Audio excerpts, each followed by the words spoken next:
Est-ce qu'il t'est déjà arrivé d'avoir une dette envers quelqu'un, de devoir quelque chose à quelqu'un? Dans mon métier, ça m'est souvent arrivé d'être confronté à des personnes qui ont des dettes envers l'État, par exemple parce qu'elles n'ont pas payé leurs impôts. Et l'État va utiliser tous les moyens qu'il a en sa possession pour se faire payer.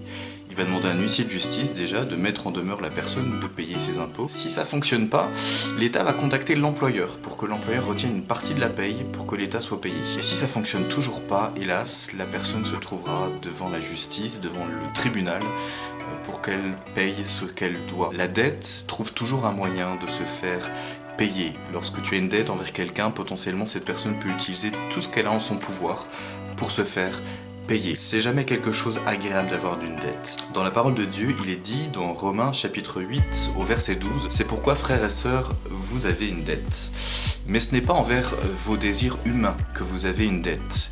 Si vous vivez en suivant ces désirs, vous mourrez. Au contraire, si avec l'aide de l'Esprit Saint vous faites disparaître vos façons de faire égoïstes, vous vivrez.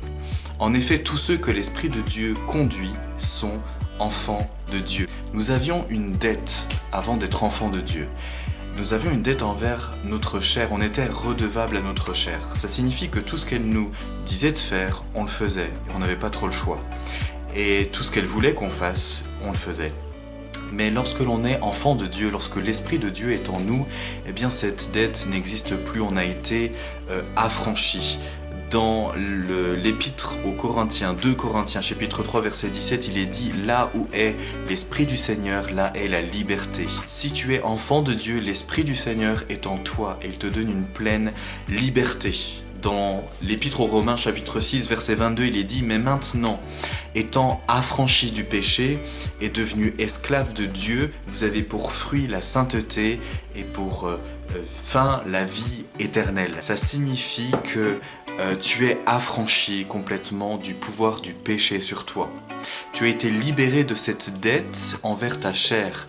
Tu étais redevable envers ta chair. Tu n'en es plus redevable aujourd'hui. Tu n'as plus à suivre ce qu'elle te dit, ce qu'elle te dicte, ce qu'elle te pousserait à faire. Tu es affranchi, libéré complètement. Et le fruit qui doit se manifester dans ta vie parce que tu es enfant de Dieu, c'est la sainteté.